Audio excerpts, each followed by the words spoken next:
Bonjour à tous, aujourd'hui petit exercice sur les projecteurs, on est vraiment sur un exercice qu'on peut faire au début, je fais toujours des rappels, malgré tout. Donc on prend un espace vectoriel, P, une application donc dans E, donc un endomorphisme, montrer que P est un projecteur, si et seulement si identité moins P est aussi un projecteur, donc on est parti, ça vous allez voir c'est assez simple, et pour une fois on va pouvoir rédiger ça par une équivalence.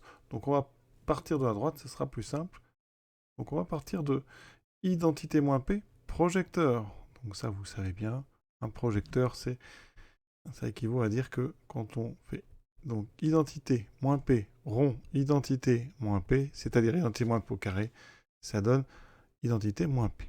Donc un projecteur P, c'est P carré égale P, donc ici j'adapte, et on va, comme si on est chez les applications linéaires, on peut développer ici, distribuer en fait. Donc j'aurai identité rond identité qui fait identité, identité rond moins P, donc ça fait moins identité rond P, c'est-à-dire P, moins P rond identité, c'est-à-dire moins P rond moins P, les deux moins, c'est la linéarité, ça fait plus, donc plus P rond P, c'est-à-dire P carré.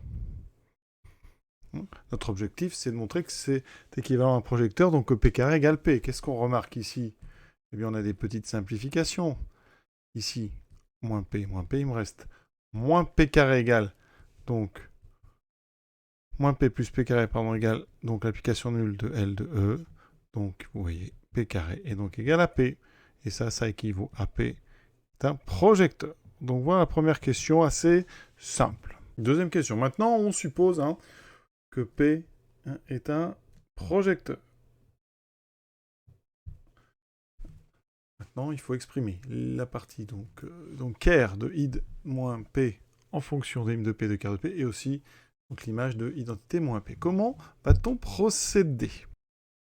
Deuxième, on suppose donc P est un projecteur. On verra bien à quel moment ça va nous être utile.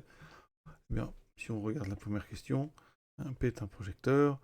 Donc, d'après première question, identité moins P est aussi un projecteur. Ça, on vient de le montrer. Ensuite, je veux l'im de id moins P. Ça veut dire qu'ici, eh on va faire comme ceci. Donc là, et on va composer quelque chose.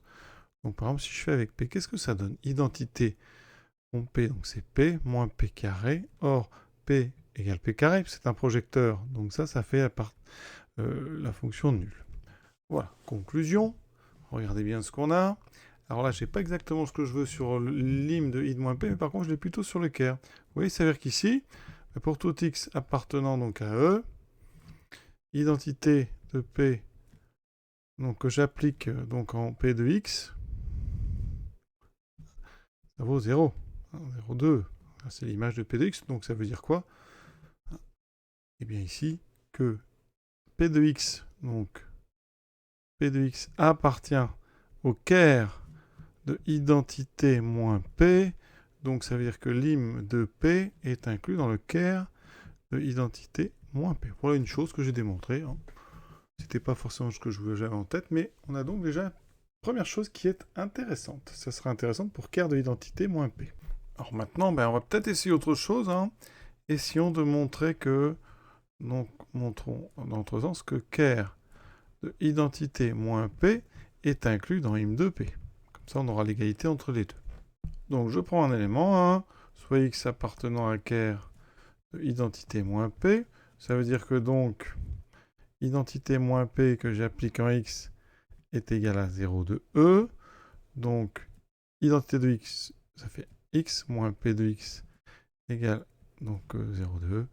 Donc, on trouve ici, vous voyez, que P de x est égal à x. Alors, P de x égale à x, c'est intéressant, mais ça veut dire aussi que x est atteint par P. Donc, x appartient à l'im de P. Et donc, c'est ce qu'on voulait. Conclusion, par double inclusion. Ici, on a déduit que ker de identité moins P est donc inclus dans im de P. Donc, double inclusion, on vient de montrer que le ker de identité moins P était égal à l'im de P. Pour la suite, on vient de montrer que P est projecteur impliqué ker de identité moins P égale im de P. Donc ici, on applique ça, on applique un autre projecteur, identité moins P. Qui est bien un projecteur, c'est la première question. Donc, d'après ma proposition, le ker de identité moins mon projecteur identité moins P, donc égal à lim de identité moins P. Je vais regarder à gauche. Identité moins P, ça fait, on développe, hein, il me reste identité moins identité plus P, donc il me reste P. Ça veut dire qu'ici, avec ça, on montre que ker de P est égal à lim de identité moins P. Donc finalement, je suis arrivé à exprimer donc ici très simplement, d'ailleurs, plus simplement que n'y paraît, c'est que im de identité moins P, c'est le ker de P, et le ker de identité moins P, c'est lim de P. Et l'exercice ici est déjà terminé. À bientôt!